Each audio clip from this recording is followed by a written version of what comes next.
Welcome back to Yeti Built. Today's video got something a little different. It's just a tutorial video. It's going to be short, it's going to be dry. We're going to fly right through it. I just want to give everybody a walkthrough of Nacho's new center of gravity calculator. It's right on his website. It's free. Anybody can go on and use it. You will need some things, so if you don't have them, hopefully one of your buddies do. But all it is, you go right on Nacho's website. Right in the top here, center of gravity calculator. Tap that, and then it's going to give you your walkthrough, all your steps. Don't get me wrong, as Kevin is, Mr. Nacho, everything is very well organized and very broke down and very simple. So really not hard to follow. If I can do it, believe me, you can do it.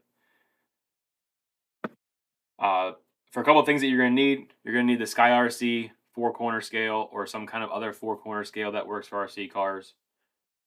You're going to need a measuring device as accurate as possible. Good micrometer. And lastly, he has the print file right online for free for these. I will tag this below as well so that everybody can find it. Because the one part, you need to use those. So to get right into it, cut and dry, keep this simple. You're going to come on here, the Sky RC app, slap your truck on these scales, and start with some measurements. So as you can see here, until it levels out here, the truck is at 62.38. Now this is my C1 truck, so it's not really built for hill climbing, but we're at 279.9 front and 169.4 rear. So you're going to need that. You're going to need your side to side. And what you're going to do, just close that out. So 279.9. Go back to Safari. And then you got your total weight. I didn't get my total weight. 449.4. So we'll put that in. 449.4. And then tire diameter, 57. Wheelbase, it's 145. And front axle weight, so you need your front axle. So go back to your app. So we got front axle is 278.8. Put that in, 278.8. Rear axle, 169.6. 169.6. Now, here's where you need the risers. So what you're going to do, because you need to lift the front end. So you're going to take your truck off the scales, take your risers, bring it down here so you guys can see it. Take your risers, you're going to lay them on the front. And now it's going to show a weight for those scales. So hit tear so that you're all zeroed out. And now put your truck back on if you don't have any screws hanging on it. Once everything's centered, what you need is the rear axle weight when it's lifted like that. So as you can see here, the rear axle is now 173 point, come on, level out, 1. So go back there, put that in, 173.1. Now here's your measurements, besides your wheelbase, your track width. I'm pretty sure this is 90. You need to go center to center of your tires. So we're at 89. Put 89 in. And then now you need your left side and your right side weight. So left side first, 223.5, 223.5. Right side weight, 216.1.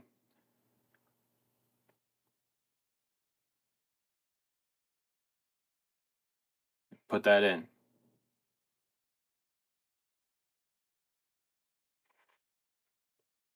Now, once you have all your numbers in here,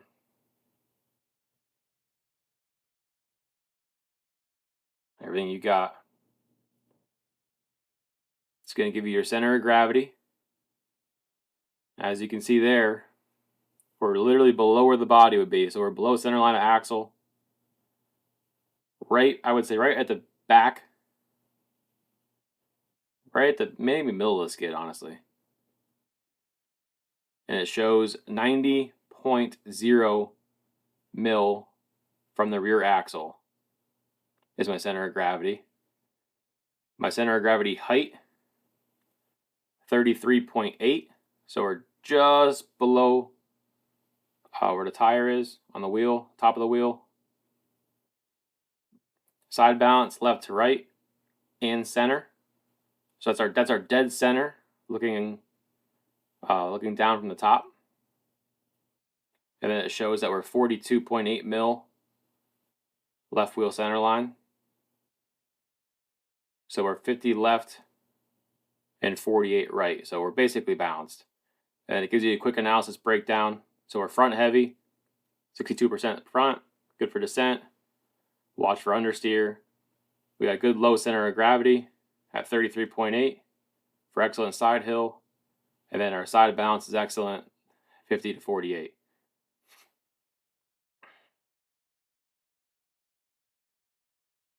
So that's what it is.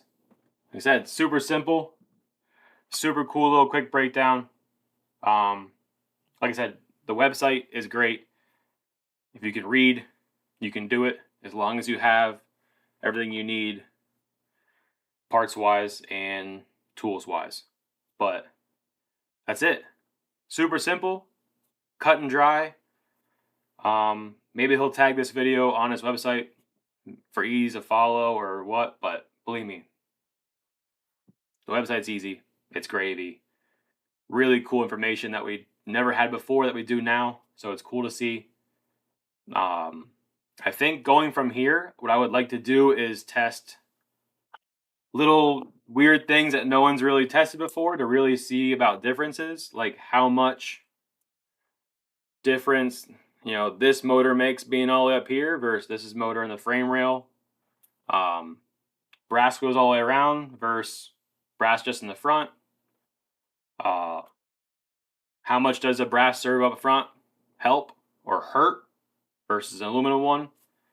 So it'd be just cool things that we're going to be able to try. So maybe what we'll do from here on out is like a little Yeti built Mythbusters. See what kind of real life numbers we can get now that we have this really cool tool for us in our hands. But that's that. Sorry for being short. I just wanted to show you guys how to do that. A little quick walkthrough. That's that. Thanks for watching. Stay wild.